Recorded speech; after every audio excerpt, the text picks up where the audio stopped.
shit, but I went to the O's game with my family for belated Mother's Day, Father's Day, and then I just stayed out the entire fucking day. Let's do it, baby.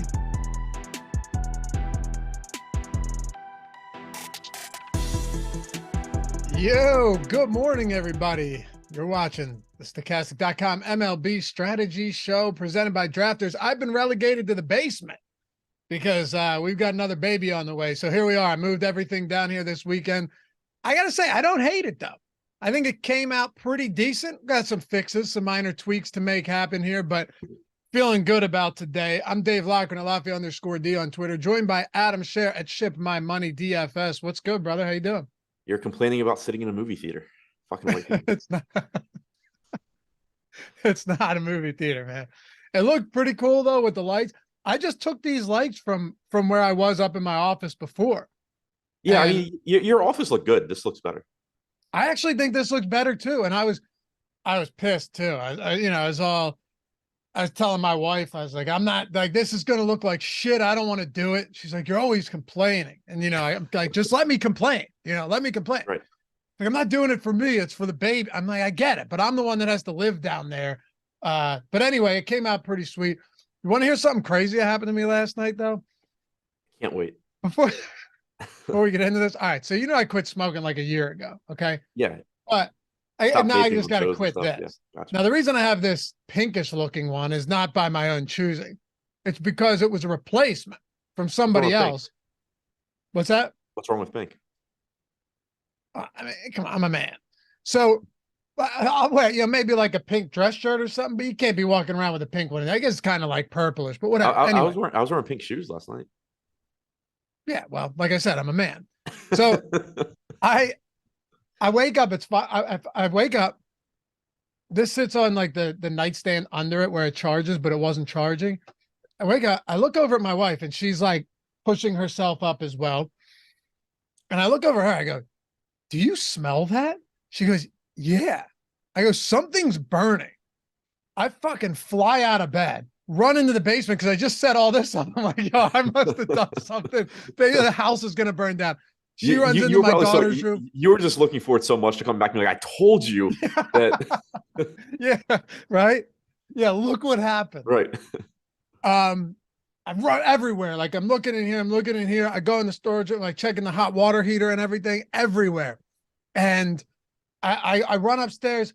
We're like, is it because we have an older ceiling fan that we know? I replaced all the ceiling fans throughout the house except the one in the hallway. It's like, maybe the motor's going on that, turn it off. I'm checking every single outlet, like everything, nothing, can't find anything. And I look at her and I go, I know that smell. Now, if you've ever had a vape, you know that, like Jordan, you would know this, not from, THC vape. If you get a burnt hit and there's nothing left, it tastes awful, awful. And it smells like it's burning, right? Because it is. So I go, I know, what is that smell? And I go, oh my God. I look over to it. This pod here that comes out of it, like the mouthpiece, I look, dude, it had set itself off in the middle of the night at 5 o'clock in the morning. It melted the mouthpiece onto one of my books. Melted the mouthpiece. Books. I have a book. Decorative. You read, like things that you read. Yeah. And it melted it. So I'm like, holy shit, what just happened? And so the first thing I do is I hit my father-in-law up. I'm like, hey, you still got that extra one? So now I just got a new one, which seems dumb. But yeah, man, it's we thought the house was burning down. This thing just set itself off at 5 o'clock in the morning and started melting out. What's the title of the book? This one was, I hadn't read this in forever. Fear. You haven't read it, period, I'm sure. Crime and Punishment. I have those too. They sit on my night table. I have plenty of them. But no, do you know Crime and Punishment by Dostoevsky? I was going to say the Russian book. Yeah. Yeah. It was like this highly acclaimed book and highly lauded book. And everyone's like, gotta read. I never read it in high school. I guess people did. So it's like, you know what? I'm going to read this.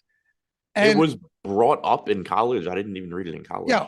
I'm telling you, it is so boring. It's like 900 pages. I got a 200 Russian book from like 1700. Of course, it's boring. No, but even today, people are like, this is a great. Smart. But that's what you're right. And I wanted to see if that's what it was. And then I got to like 200 pages and I'm like, why am I torturing I'm not going to read this just to go, hey, I read this book because it wasn't interesting, man. It wasn't good, but that's what it was. It was right over Norm Macdonald's book, which by the way was great. I've read the Gulag Archipelago, by the way, Rich. That's a good one. Josh said, obviously you're a Russia guy. Yeah. But anyway, happy to have you guys with us. Hit that thumbs up if you haven't done so yet. Subscribe to the channel. Leave a comment down below. All that good stuff. Yeah. I was joking about the decorative part, but like I have books that like people I know have read and I should read sitting on my night table that I don't. Me too. I didn't expect you to actually have Crime and Punishment. I read it I bought it because I was like, let's see if this is all it's cracked up to be. You know what I mean? Who even like I've literally never even heard people talk about that outside of like college professors. I guess like I went to school for psychology and I always was interested in that type of stuff. I still am to this day. I mean, worst decision of my life to do that. Don't get me wrong, but I was interested like, hey, is this book good? You know, is it this kind of, and it was like, it was whatever.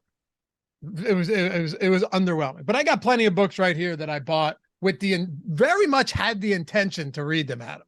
Oh yeah. I have sports betting books sitting on my, like island in my kitchen that I haven't touched. One right here. That one. Yeah. That one's on my I have like 2 pages to go in. There's a great book. I think I've read like 20 pages of it. That's a good one.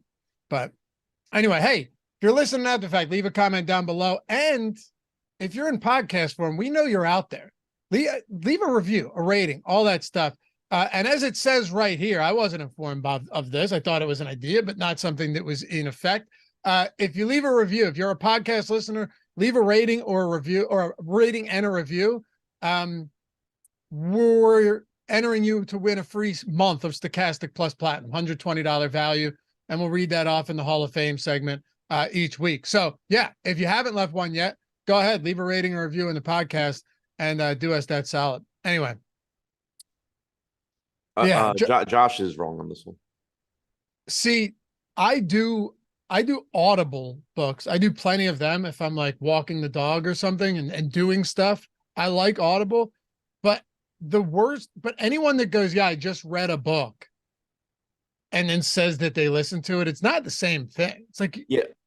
I mean, I don't even do the Audible because I hate listening to people talk. Like if I'm going for a walk, I'm listening to music.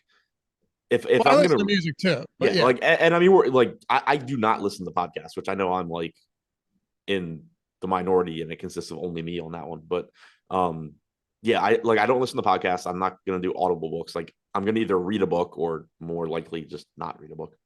I truly love podcasts, but absolutely hate them. But yeah, I still think reading the actual book, I absorb way more than if I were to listen to. And it's like a different God, I'm going to sound old, but like it's a different experience. Like you get away from screens, you like sit there with a book, like it's enjoyable. It's kind of nice. Yeah. The problem is actually getting away from the screens and sitting down to read. The problem is I don't actually read because I would rather sit on my phone and watch TV. Yeah, how many times do you start reading a book, get like 5 pages into it, and then check your phone or 100, and then it's like, shit, what did I just read? I need to start over. You have to go back. I know. It's not good, man. All right. Anyway, we got 6 games today for Major League Baseball. We'll get into all of these, and then at the end of the show, we'll look at some pre-lineup, pre-contest sims in the new MLB Sims tool. We got Jordan running them a little bit differently now. We got him actually, doing it the way that it's supposed to be done in the sense of exposures. And that wasn't a dig, Jordan. Nobody showed you how to do it the first. It wasn't not your fault. I'm saying, like after last show, Adam went over it with him. Slight dig. I had to show him how to multiply in Google Sheets. That was give him a break. Kind of mind blowing, but give him a break. Give him a break. But anyway, let's get into this one. We'll do that at the end. We'll hit on these 6 games. We'll make it happen. You got Live Before Live, Deeper Dive tonight. A bunch of other stuff going on. 1.1x, the number X or the letter X. What's that? When I told him to multiply by 1.1, he typed 1.1 and the letter X. Oh, I know. But why would he know that? But what if you don't use Excel? He's an adult. What if you don't use Excel? It's multiplication, man. Oh, you mean the fact that he put the X after Yeah. the number? Yeah, it's not really an Excel thing. It's just using a computer thing. All right. Let's go. Jorge, I couldn't even figure out what he was doing wrong. I was like, why isn't this working? And I'm like, oh, this idiot used X. Jorge, so hit the like button if you like Laffy's new office. Yeah, man. Show us some love. We're almost at 50 likes out of the gate already. So shout out to you guys. Much appreciated here. Yeah, get us to 3X listeners right here. Whew. All right. Cincinnati at Baltimore. Ready to get into this? Yeah, Tommy David Walker said I look really thin today. I noticed it too. I don't know why, but it looks like I haven't eaten in like 3 days. Wait, you said you look thin today, and you also noticed that you look thin today? Yeah, like on the screen, I noticed that like it looks like I haven't had food in days. I think you look pretty normal. Yeah, I don't. I wouldn't don't say know you what look emaciated. yeah, I don't know what it is. I think I look emaciated. That's not good if that's how you're perceiving yourself. Brandon Williamson, Cole Irvin, 2 lefties on the mound today. Cincy plus 100 on the road and money line. 10-run total in this game too. So I guess first things first here. Let's get into some pitching. Not assuming that you're going to have a ton to love, but 10-run total in this gun. There's no Coors Field today, but a 10-run total at Camden Yards. So is this one where you look at and you think that we have viable pitching options at their respective price points, or do we just go straight to some hitters here? No, I mean, you have 2 starting pitchers at $5K in Irvin's case and $5,300 for Williamson. So as I've said before, they are technically underpriced because if they pitch well, they can go 6 innings. And so there is some upside just because of the price tag, but neither of these guys are good. Williamson in particular is terrible. Irvin is whatever. The only thing working in their favor is that they are both left-handed and they're in this park that just kills right-handed power. So, maybe they survive 5-6 innings because they give up a bunch of 380-foot fly balls to left field. But these guys suck. And if you're looking at by far the highest total on the slate. Yeah, I think there's a 9 too, yeah, right? Yeah, the Texas game is 9, but full run higher than that, and everything else is lower.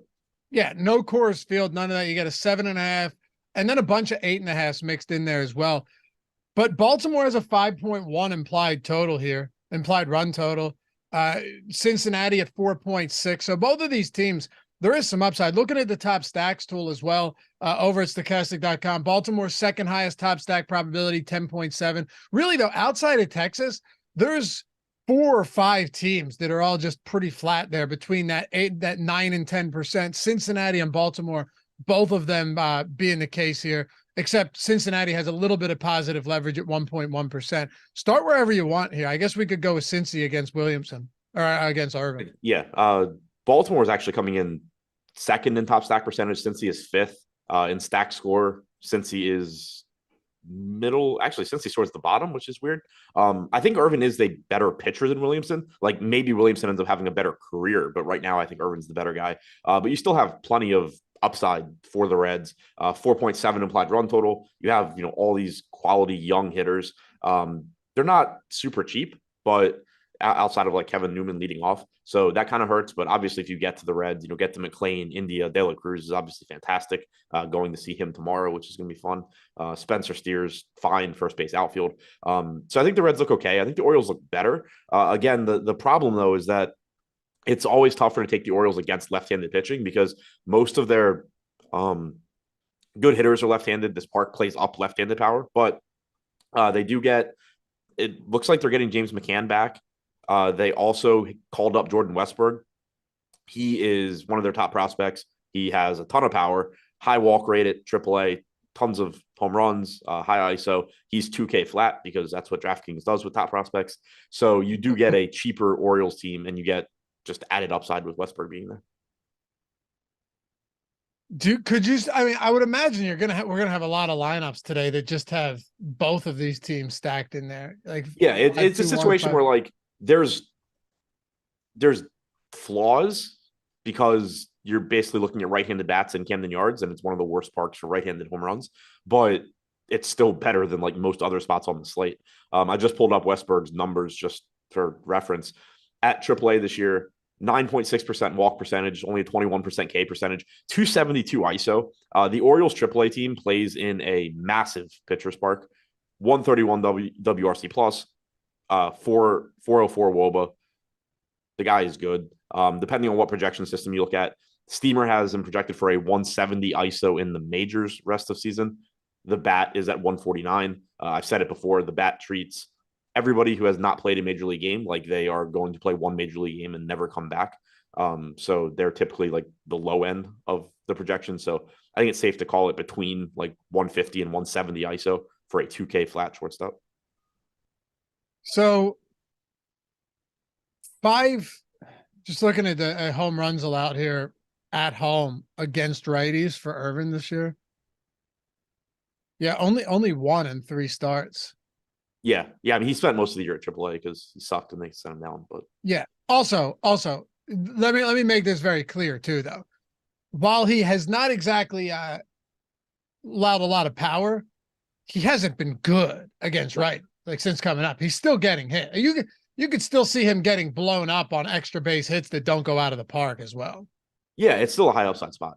Somebody mentioned the weather. Yeah, it does look like there's rain concerns here. But as of right, like if the slate started right now, I would play it. Just keep an eye on that. I feel like there's rain concerns everywhere on the East Coast for the next 2 weeks. I mean, it's summer. It's going to be rain concerns everywhere on the East Coast. Every Atlanta game is going to have rain concerns. It's just what it is. Could be Travis said living 2 blocks away from bars is somehow a deterrent. Yeah, when you like finish work and lineups at 9 and you're like, oh, I could just run down. Cause I said that I lost 15 pounds moving from where I used to live. I saw. Yeah. But it was literally, I lived directly above a bar and then I could just walk down there at 9 and be there. Whereas, I know. Right. Whereas like now it's like, oh, well, I have to walk 2 blocks. Like that is enough of a deterrent when like it's 10 o'clock at night and you're done. You're just getting done work. It's like, oh, well, I don't actually feel like doing that. So I'm going to go to sleep. I remember you hitting me up. Like, yeah, I'm going down to the bar for a drink or two at like 9 or 8. And then it'd be 2:30 a.m. and you're just sending me incoherent DMs. Yeah. So that was the other thing is the bartenders would close the bar with me in it and just drink with me until like 2 a.m. So like that. You'd never leave. Right. Cause like, I don't want to be the asshole, but when they're like, oh, I don't really want to go home to my wife and kids yet. Here's another beer. Like, I'm not going to be like, oh no, I'm not drinking and going upstairs. Yeah. You wouldn't leave and then you wouldn't wake up the next morning for a show. Exactly. All right. Anything else from this game? You want to keep it rolling? No, we keep going. Milwaukee and the Mets. Colin Maria, Justin Verlander. Man, Justin Verlander right now, I don't necessarily know what to make of it. You and I got into this pretty deep the other day when we were talking about the fact that he had seen his price point dip considerably. He's actually seen his salary come back up.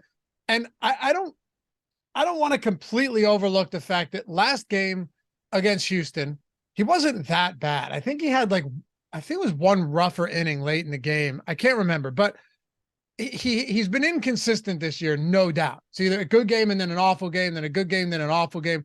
But now you're going up against the Milwaukee team that, man, this is a team that's going to strike out. I do wonder, like, what type of interest do you have in a guy like Verlander today at his current ownership? Because there are right now 1, 2, 3, 4, 5, there are 6 pitchers getting 23+% ownership on DraftKings, 2-pitcher format. And then essentially no one else is getting any ownership at all in the other half of this slate. Yeah, I think Verlander looks good here. You have a good strikeout matchup. I've talked about it before that, I'm sure he's not I assume he's not going to be as good by the end of the year as he has in previous years. He's old. He's had injuries, but he's also had a lot of tough strikeout matchups to open this year. So that partially explains why his strikeout numbers aren't better. But now you have a good strikeout matchup against Milwaukee. He's only $8,300. To me, this is a good spot for Verlander. Yeah, I think so too. I mean, look, could he have another kind of ugly game? Certainly could, but it's in New York. It's in the Mets. Is it still Citi Field? As far as I know. I think so, right? It's probably you're the person I usually ask. So I know. But I took a couple of years off of doing baseball content. So now if it's still the park name that it was 2 years ago, I remember all of them. And according then to the Baseball Savant Park Factors page, it is still Citi Field. Citi Field. There you go. Milwaukee, active roster, 7th highest strikeout rate in the league against right-handed pitching. So maybe Verlander gets back on track here. I certainly think it's possible. What about Colin Rea? Yeah, I mean, he's been actually solid this year, which was surprising to me. 5,600, the same stuff I normally say about sub 6K starting pitchers applies, but not great strikeout stuff and not a good strikeout matchup. 4.9 implied run total for the Mets. Not particularly interested in getting to him. Let's talk about some bats on both sides of this one. Verlander, again, it's not a bad spot. He is allowing a decent amount of power, 1.38 home runs per 9 on the season. So I suppose we could talk about that a little bit. The only problem there is that the Milwaukee Brewers have just, not been a very good team. 155 ISO versus righties is fine. 91 WRC plus though. Worse against lefties, of course, but on either side, when it comes to bats, New York Mets, Milwaukee Brewers, anything stand out to you in an 8.5 total game? The Mets look okay. It's not a great hitter's park, but they do have talent. They do, like I said before, have a 4.9 implied run total. Ray has been perfectly fine this year, but we kind of alluded to it with that Baltimore game. There's not a lot of high totals on this slate. It's a shorter slate. You have some quality pitching. So I don't mind getting to the Mets. 20% strikeout percentage from Rea against both sides of the plate. 148 expected ISO to righties, 179 to lefties. So not surprisingly, you're going to look at left-handed bats first, but this is just a average pitcher against a good offense. So I don't mind getting into some Mets. Okay. Yeah, we're going to get into some more interesting teams here momentarily. I mean, like I said, if you're looking at pitchers, there's 6 of them that are virtually unowned. And then we just have a bunch of stacks that are towards the top. Not a lot of teams that just aren't getting any ownership from a stack perspective. Like Adam, if you look at the top stack tool right now, again, only a 6-game slate, but nobody on a 6-gamer is pulling away with like 25% stack ownership here. Baltimore, Seattle, Mets, Texas, White Sox, all of them are 10% or higher. And then you've got, even Detroit at 8, Atlanta at 7, the Angels at 7, Cincinnati at 6.5. Minnesota is really the only one against Strider that isn't pulling a ton of love. Yeah, and even that's 3.5%. Washington's 4% against Castillo. Every team is getting at least some ownership. There's not, and it makes sense with it being a shorter slate. It's not, a bunch of like 1% owned teams anymore. For sure. Let's talk about this Minnesota team for a second. So obviously it's a pretty good spot for Strider. He's got a 9.5 strikeout prop today, which is remarkable. But he is somebody that will allow some power.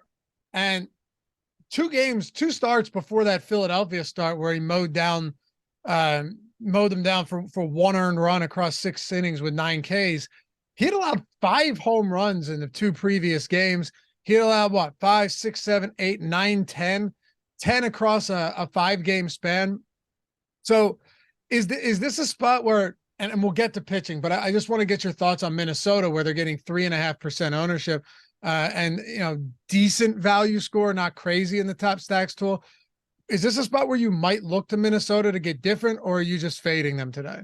I assume I'm just going to be jamming in Strider. Okay, I figured. Yeah, like he's had a couple of poor starts recently. His last one was good, but we saw him struggle with the Mets. We saw him struggle against the Tigers, which was wild. But I'm still going right back to him. The Twins active roster has a 28% strikeout percentage against right-handed pitching, and you're getting Spencer Strider, who is the best strikeout pitcher there is, 39% K percentage this year, 2.89 xFIP. Obviously, anybody can pitch poorly any given day, but good spot for Strider and certainly planning on rostering a lot of them. Yeah, I mean, the only reason I ask is because Minnesota's active roster does have a top 10 ISO against righties. Yeah, so they do have power, but it's hard to not like Strider. I won't be there. This could also be one of those spots where you just get, a few good one-offs from Minnesota, not in the same as Strider lineups, but like Strider goes 6 innings, gives up 3 earned on 2 home runs, and still strikes out 10 or something like that. I mean, it's an interesting spot, but he's getting 50. What is he at? 50% ownership right now? I think 45. Yeah, 45% ownership on Strider on DraftKings, 12.6. So, I mean, that is, and by the way, 40% top 2 probability in the top pitchers tool. So it's not like, it's not like there's significant negative leverage. Usually when a guy's this high owned, the leverage score is through the floor, but it's only minus 4.8%.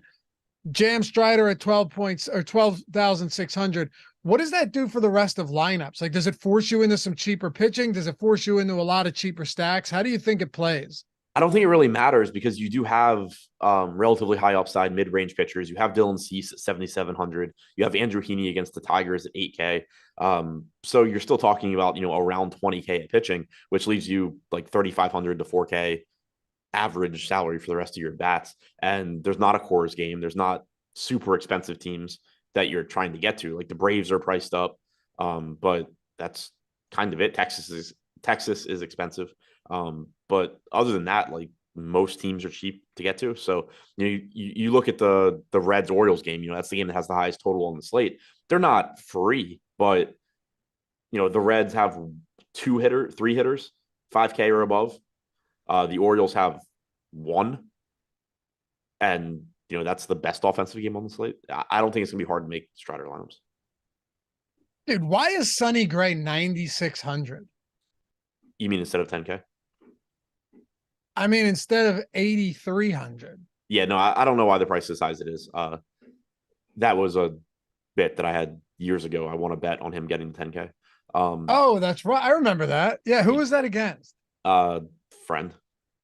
Oh, okay. So yeah, I remember that. Well, I mean, he plays DFS, but his screen name is like JHWCY. I don't know what his screen name is. A bunch of random ass letters. I can't even find him on Twitter when I'm trying to tag him in something. So I couldn't tell you who it was. But yeah, Sonny Gray.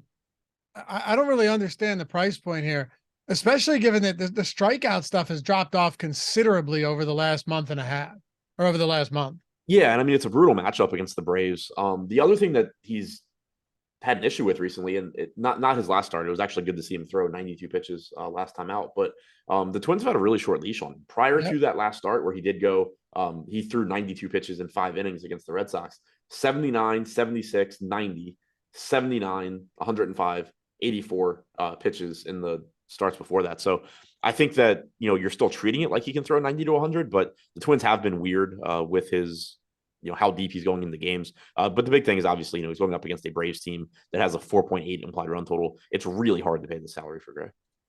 Does that provide any interest in Braves bats in a spot like this then?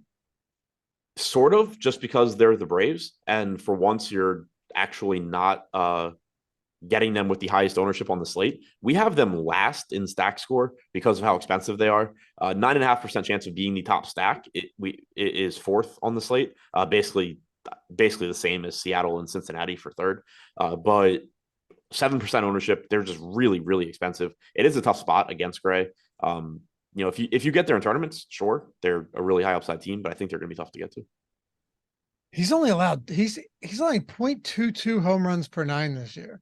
Yeah, like he's still a good pitcher. The DFS concerns are basically, short leash and strikeouts. Yes, yeah. But like overall this year, 30.7% K percentage to righties, only 16.7 to lefties. That's weird for him. He does have a good curveball. Normally he strikes out lefties at a high rate, but 124 expected ISO to lefties, 139 to righties. He's not a pitcher that you're like looking at and saying, oh, this is like a good spot for the Braves. If you're going to the Braves, it is simply that they're really good. Germ 6908 said it's hella humid here in the East. Yeah. Always. Humidity yesterday was what's that? I said for the next 3 months. I know. But I mean, yesterday was terrible, man. It was so bad. I was at the O's game. It was the game was fun. The weather was not enjoyable. It was horrible. Yeah. Jaden is 11 more Sundays till NFL. I can't wait, man. Cannot wait. Wow. It's not a lot. Huh? And that's got to be that's until regular season start. Right. I mean, preseason's going to be coming up before we know it. I mean, what are we, like a month? Shit about that. Probably a month and a week away from the Hall of Fame game or something. What's that, like the first week of August? Something like that. Yeah. Terribly atrocious game, but you can bet it. That's all that matters. Anyway, speaking of all that good stuff, speaking of football, if you're not on Drafters yet, you should be. And I'll tell you 2 very simple reasons why that should crystallize this for you. 1, you're getting a first match deposit bonus up to $100, just as you would with any sports book or any DFS site where they give you bonuses, and it's not these. Remember those old drip bonuses, man? Remember how bad they were? Yeah, depending on what the rate was. But sometimes it was like 20 cents per like $100. It was something. It wasn't that bad, but it was crazy how slow some of them would drip. And they'd offer the bonus, and you'd be like, "Wait a second, that doesn't seem right." This at Drafters, you deposit 100, you have another 100 immediately. They've got best ball contest, massive ones. Matter of fact, I think $1 million prize pool going over there. They just added the new pick'em format as well. So if you're someone that's like, yeah, but I'm on like Underdog and Prize Picks, I'm already on all of these, doesn't make a difference, because if you're given the opportunity to get the bonuses anywhere, $100 into another $100 and take free money, or even 50, turn that into 100. Think about it, man. It's $20 to enter their main best ball contest, right? So if it's $20 to enter it and you deposit $100, originally you would have been able to enter 5. You would have been able to draft 5 lineups. Now you've got an additional 5. You're drafting 10 lineups. It's that simple. Yes, so, and it's a fun format too. Their best ball, it's different than Underdog and DraftKings. So you get different strategy. You don't have to worry about getting lucky in week 17. It's cumulative. So if you draft a good team, you just benefit the entire year. It's a pretty fun format. It is, for sure. And of course, they got the pick'em format too. You can up to 100x on your entries too. You're just taking the over-unders on players, whether it's strikeouts, hits, hell, rushing yards, receiving yards, all that stuff, bunch of different sports. But like I said, really the benefit here is that you're going, all right, I'm not here yet. Instead of dropping another 100 into like Underdog or Prize Picks or whatever, and we love all of these sites, but the same thing applies to all of them. Why not put it into here and then double it? So now instead of 5 entries, I've got 10. Or if you're playing on Pick'em and you wanted to do $10 Pick'em contests, instead of doing 10 of them now, you got 20 of them out of the gate. So just take advantage of all the promos and promotional opportunities you can get, because free money doesn't come along often. And once you do it, it's gone. So check it out, Drafters, in the comments or in the description. And Jordan just threw it in the chat as well. Click that, sign up. That'll get you there. Or use the promo code Stochastic2, but it's a lot easier to just click that link. Best ball, head-to-head live snake drafts, season long, all that good stuff. And of course, the new pick'em format. You guys will love it. Take advantage. 100% bonus up to $100. All right. Any other bats you want to talk about from this game, or should we keep it going?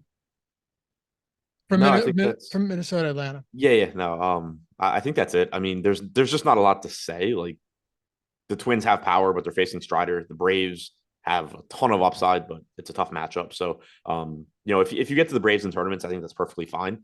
It's one of the few slates where they're not one of the most popular teams.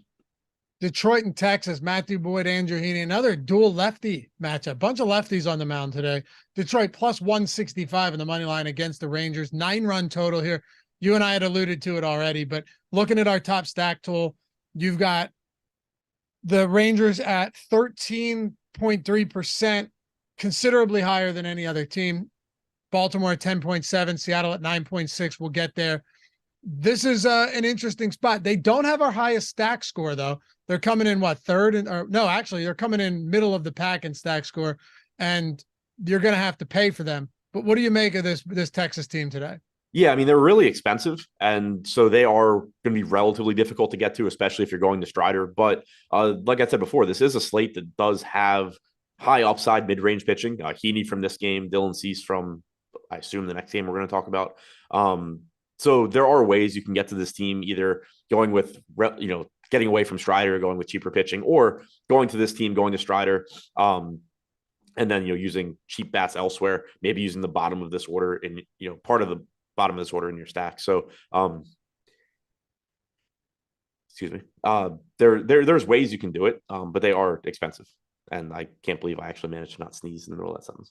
Pretty good. Your nose turned red, but you didn't sneeze. My nose is red. I'm just sunburned. Oh, you got sunburn? Oh, from the game. Yeah. Yeah. Yeah, man. You ever have a wicked sneeze come on while you're driving? Those could be dangerous. Yeah.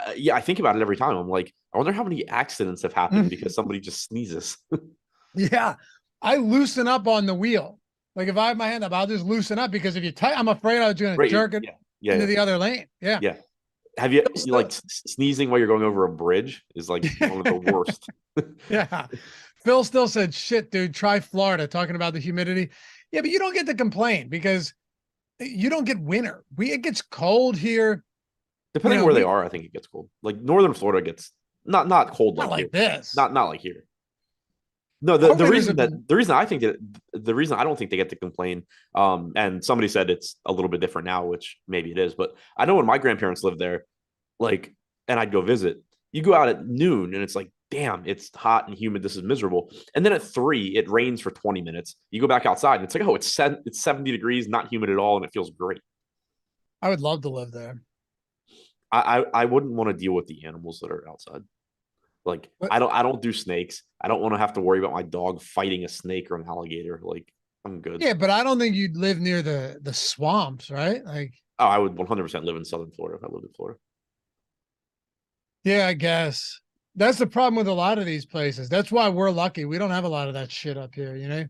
We get the 4 seasons, and outside of that, we don't really have to deal with any We get 2 seasons. cataclysmic disasters or anything. Or like, imagine living in Australia, where what is it? 75% of all the poisonous creatures on Earth are in Oh yeah, Australia. yeah, yeah. Australia would be Florida. It's Florida on steroids. I mean, Animal. let's be honest. Who wants to live in a place that was originally a penal colony? Who wants to not live in America? Jordan's eyes lit up like I just said penile colony. Thought I was talking about just cocks. It's No. where all the Pornhub videos are from. No, that's not what I was talking about, Jordan. Talking about the fact Jordan got that, super excited as soon as you started that word. He's like, "Oh man, I can't wait." that they just sent all the convicts there and said, figure it out. Pretty crazy. Think about it. Yeah, They did now figure it have a out. bunch of crazy ass people and kangaroos. Yeah, I don't want to fist fight a kangaroo. I've seen those videos. They're jacked. Yeah, you would rather. What was your thing? You think you could beat a hippo? Only in a swimming pool. Only if it was in a swimming pool. I couldn't, but it's funny thought. But it was that or a silverback gorilla in a octagon. Not exactly like either option is good. Chris Williams said, "I'm in Austin. Gets over 105." Yeah, Josh and I went to Dallas end of last July. First time I'd been to Texas outside of sitting on the tarmac.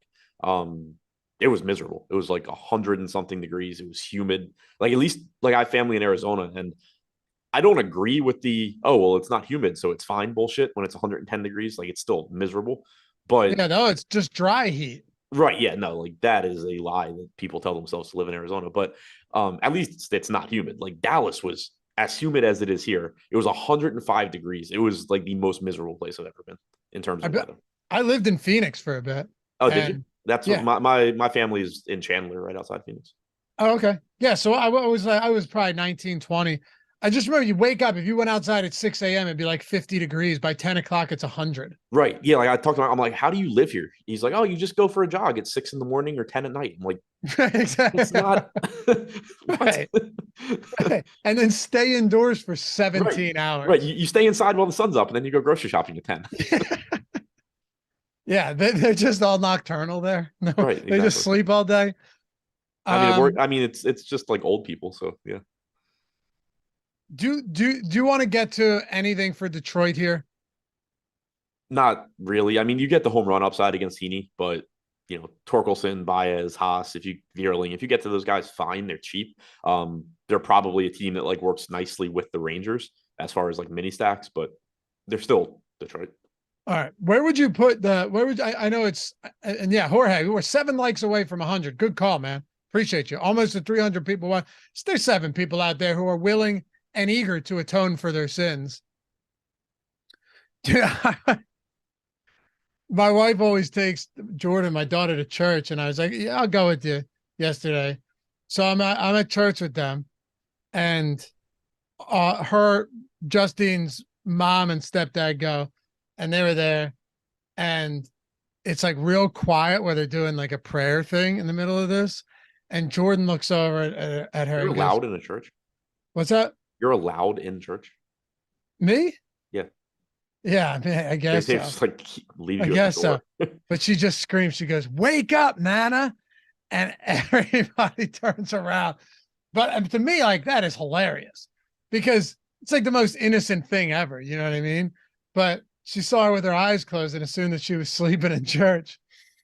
Yeah, there's actually, let me hold back any further comments and we will move forward here. Let me. I was debating if I wanted to make a joke about like, Yeah, what if let's not. Let's not. But yeah, Detroit, Texas. Where would you put Texas as far as like your top stacks, or really most practical stacks, especially if you're getting 50 or if you're jamming Strider? I mean, they look really good. It's just a matter of, what can you build around them. Right. So that like you said, they're not that high in stack score because of the pricing. They're first in top stack percentage, but sixth in stack score. So I mean, they're a really good stack. It's just a matter of like, what exactly do your lineups look like with them? Do you want to get to Heaney here and just play for the strikeout upside against this Detroit team? Yeah, I think Heaney looks pretty good. Good strikeout matchup, solid enough pitcher, pulling 24% ownership, fourth in top 2 pitcher percentage. Not the same strikeout stuff that he had last season with the Dodgers, but striking out like 24.5% of hitters this year, 4.46 xFIP, 1.5 home runs per 9. You know what you're getting with Heaney. It's strikeouts. He's like a 3 outcome pitcher. He's striking you out, he's walking you, or he's giving up a home run. Yep. And if that's the latter two are the case, he's going like 4 2/3 innings. Right.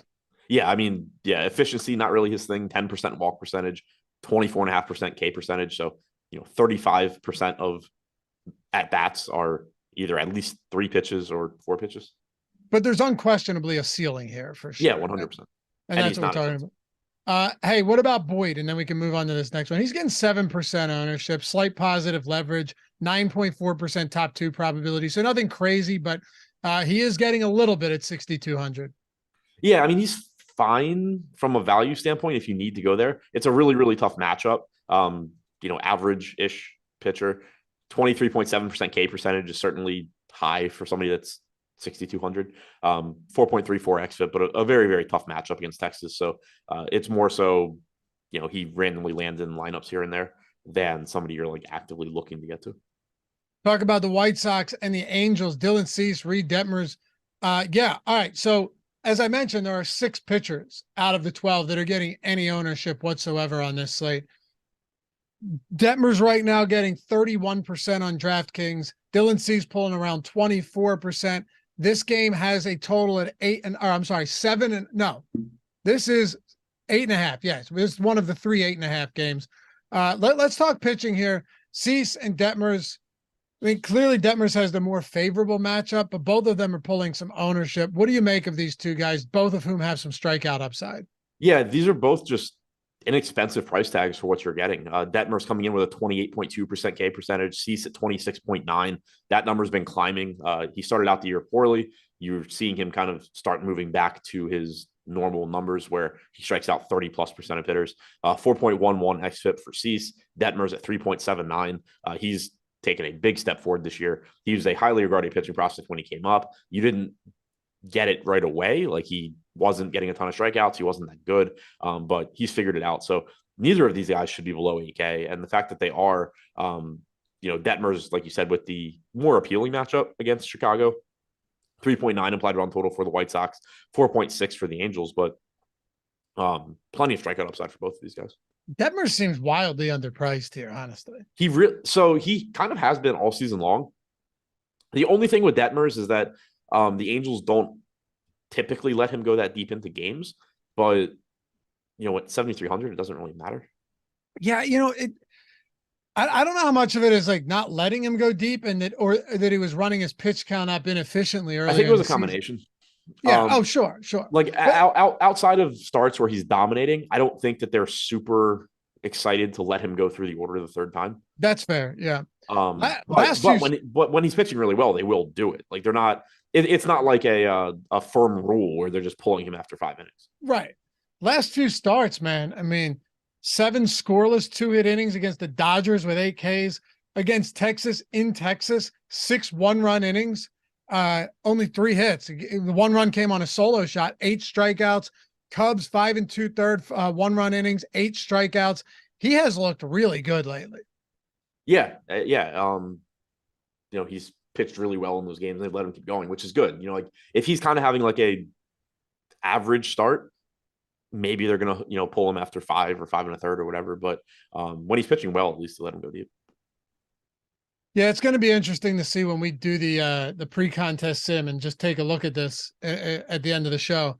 How much what the ROI, the sim ROI looks like on guys like Strider and Detmer and some of these higher owned pitchers for the slate. But let's keep going here. Bats, either side of this one, against Detmers or against Dylan Cease. Anything stand out to you? Any sneaky spots that we can look at? Not really. The White Sox are actually 5th in stack score because they're so inexpensive. They're third rather in top value percentage. One of the teams ahead of them is the Nats against Castillo, so they don't even really count. But 2 good pitchers, neither one gives up, a ton of power. Detmer's 121 expected ISO to righties, sub 100 to lefties. Cease 140 to lefties, 174 to righties. Neither guy is like somebody you're really looking to take bats against. All right. 5 down, 1 to go. Before we do, shout out to the boys one more time. Took down big money utilizing the lineup generator the other day, which makes me particularly happy because you're talking about a tool that is $4.48 for your first week, $8.95 a week after that. So, I mean, you just think of the return on investment that they've gotten already utilizing this tool. Lyle Peel took this down with the lineup generator, first takedown ever, $10,000 in the Mighty Micro Mini Max, 150 entry max. This dude takes down first place in a Mini Max for 10K using the lineup generator. And I know Ryan Carter used a lineup generator, MLB, for exposures and all of that. Took it down the relay throw, single bullet, $50,000, saying you all are the best out there, in my opinion. Lineup generator, link in the description and in chat. Mentioned it a million times. Look, does it mean you're going to come out here like Lyle or Ryan and just immediately bink 50 or 10K? No, but when it's $4.48 for the first week, there is precisely nothing to lose to test drive that and check it out, especially when we've seen the proven results and success with this tool. The Sims tool, and we'll get into that, is an amazing tool. It changes a lot, but it's also a lot more expensive, and it's not it's not necessary if you're somebody that's going out there and you're only playing, however many dollars per day.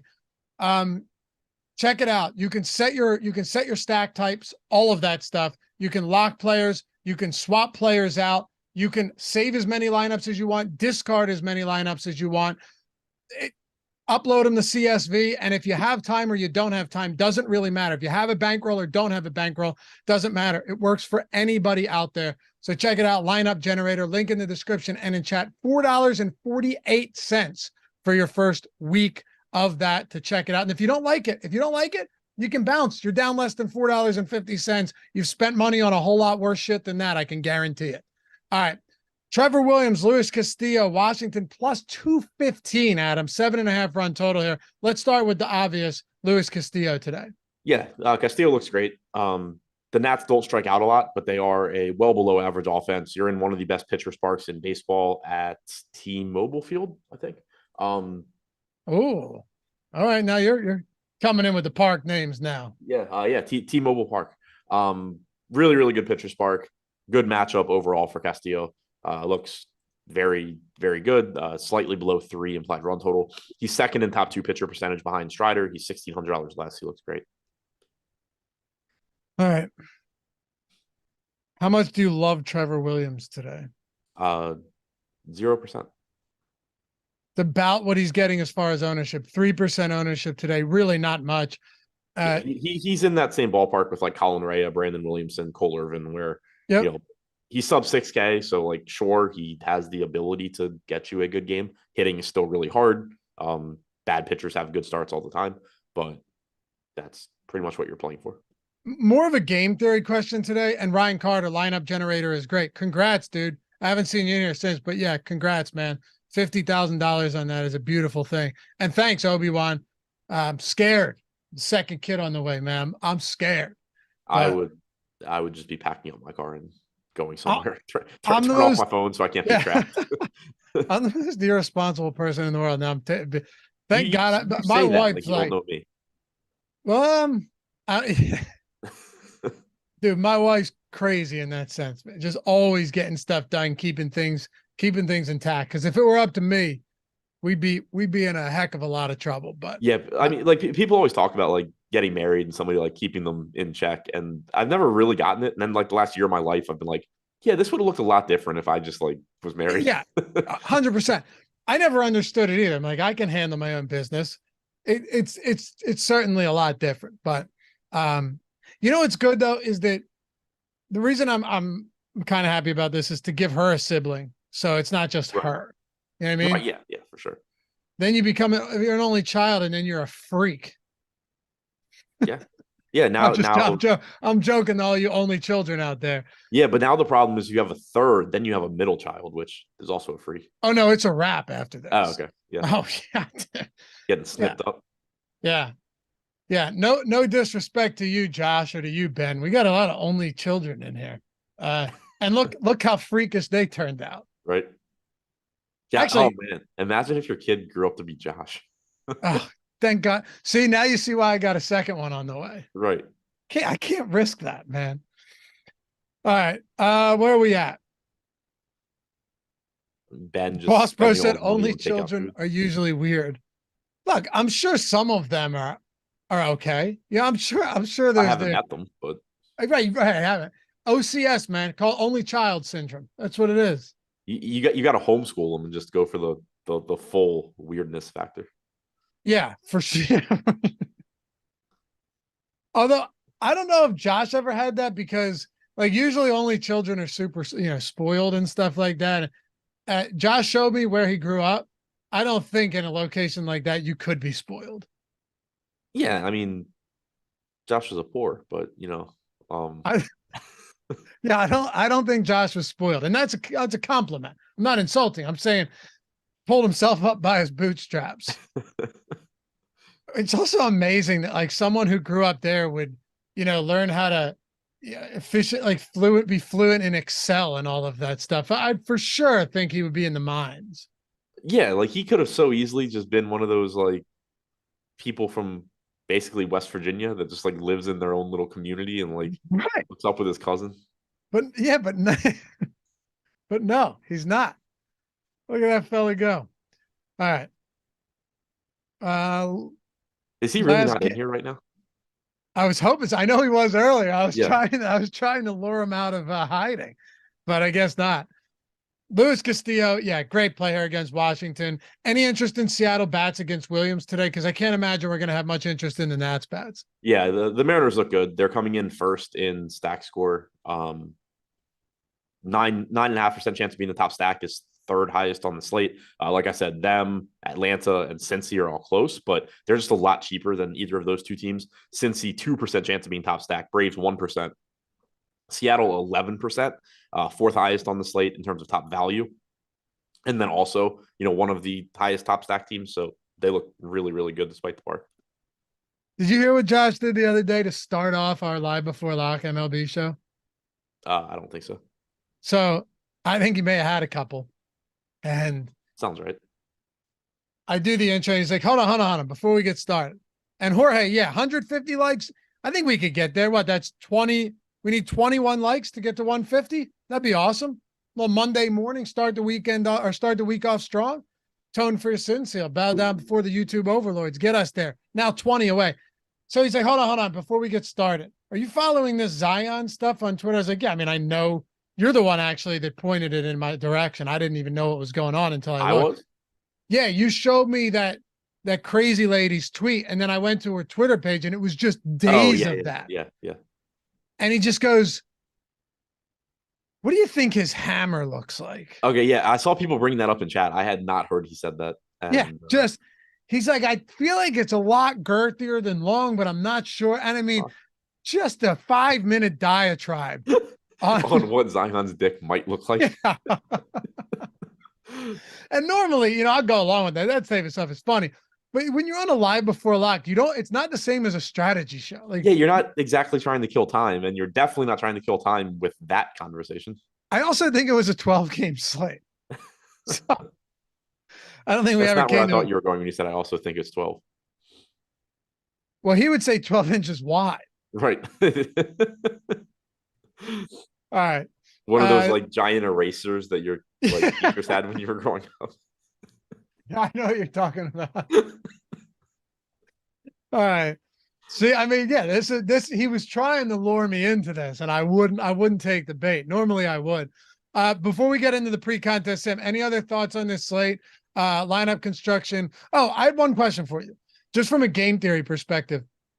Is there any interest in saying, you know what, that's so top heavy in ownership to like 6 pitchers and 6 stacks, but more so pitchers?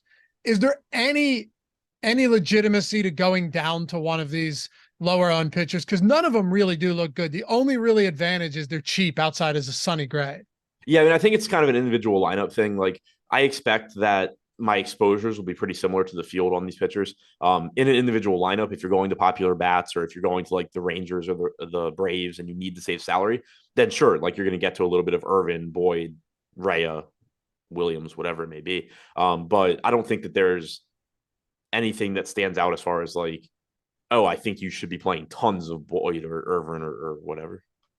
Let's pull this up. Pre-contest sim, we got him loaded. Jordan ran 2,000 lineups already. So we are ready to rock. So hold on, let me make sure. So last time, what did we do, Adam? We pinned this, right? What? Yeah, we pinned Jordan. So we could. Oh, yeah. Right click and pin.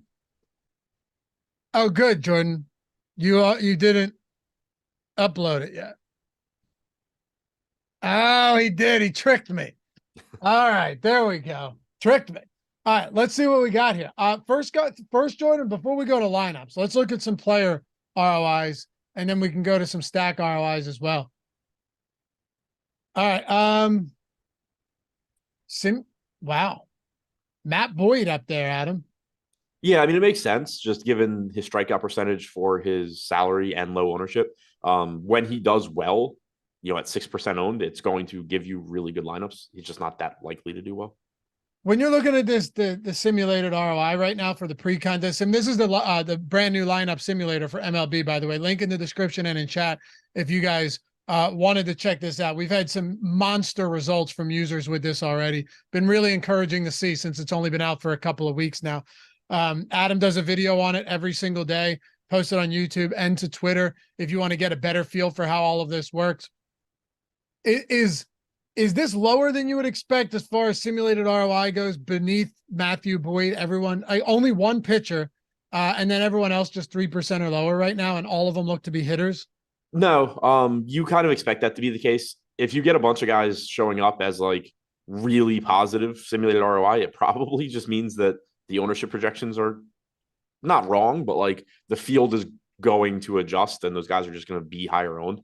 I don't think you should really have a lot of players drastically positive in terms of simulated ROI individually, because that would suggest that the field is playing poorly. And in 2023, they really don't. If you're looking at our top pitchers tool and you're seeing all of these high owned pitchers that don't have a lot of negative leverage, will that oftentimes just mean that they're not going to have very low simulated ROI, just given that you understand what I'm saying?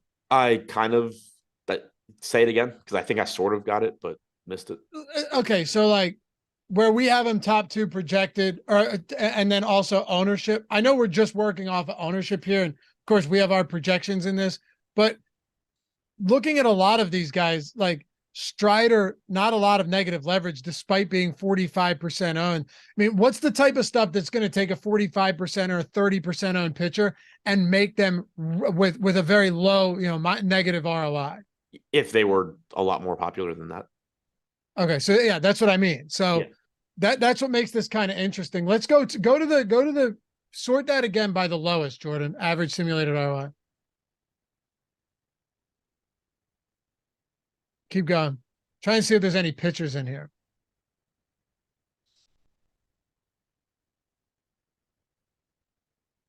There's Sonny Gray. I mean, that makes sense, Adam. Minus 20%. Right, yeah, $9,600 price tag.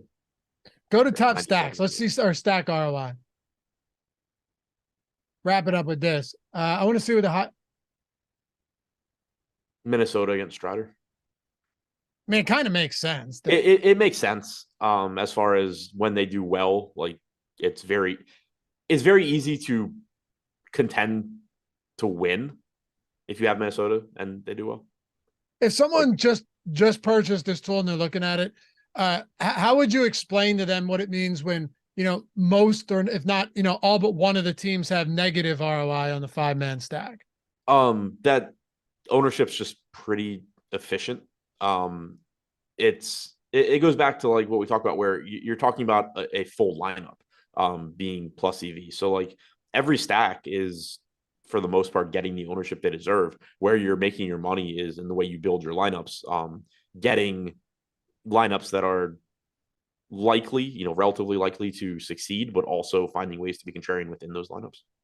And then go to lineups, Jordan. Let's see what the top simulated ROI lineups are. Boyd and Strider. Okay. With a 5-man Mets stack. Heaney and Boyd, 5-man Seattle stack. Couple Mets stacks up there. 5-man Baltimore, 5-man Angels. All right, cool. That tells us a little bit right early out of the gate. A lot of Boyd though, Adam, and a lot of Boyd in these highest ROI lineups. That's crazy. A lot of Boyd. Yeah, I mean, it makes sense. Just he's probably the best cheap pitcher. Yeah. Or highest upside cheap pitcher, at least. Paired with Strider too in a lot of these lineups. Lineup simulator, link in the description and in chat. Of course, lineup generator too. If you're looking for, a friendlier option as far as financials go, $4.48. And drafters, guys, get your deposit bonus. Take advantage of it. Turn 5 entries into 10 out of the gate. Take advantage of every bonus you get. Plus, cool site, $1 million plus prize pool for best ball contests, pick'em contests, daily drafts, head-to-head drafts, you name it. Over at drafters.com, link in the description. You guys are the best. Appreciate you watching. We're 1 like away from 500. So before one of you goes, hit that. There we go. Boom. Shout out to Jordan Klein producing as always. Adam Scherer at Ship My Money DFS. Me at Lafayette_D. Jordan, we got deeper dive and live before lock tonight. We do. So stick around. What else do we have throughout the day? We got you on any other shows in the afternoon? No? Okay. Sure, we got plenty of other stuff. Everything on the Odd Shopper channel as well for those of you sports bettors out there. And hey, remember, if you're not rocking the Stochastic avatar right now, what are you doing? Stochastic.com/avatar. Put yourself in a position to get inducted into the esteemed Hall of Fame with many of your peers. Crowning achievement of your life. And on top of that, you get a free month of Stochastic Plus Platinum, $120 value. Just use the avatar wherever it is you play. DraftKings, FanDuel, doesn't matter. Finish top 3 in a field of 5,000 or more. Hell, use it on drafters. Who knows? Maybe you end up winning that shit. You won't need a free month, I'll tell you that much. But free month, $120 value, and we induct you into the Hall of Fame every Monday. Jordan and I do a new one here. Finish top 3 in a field of 5,000 or more. Tweet your wins to us. It's Stochastic HOF. Make sure to include all of us as well. We like seeing those wins and get up in there. The Hall of Fame. See you guys back here. Have a great rest of the day. We'll see you tonight. Peace.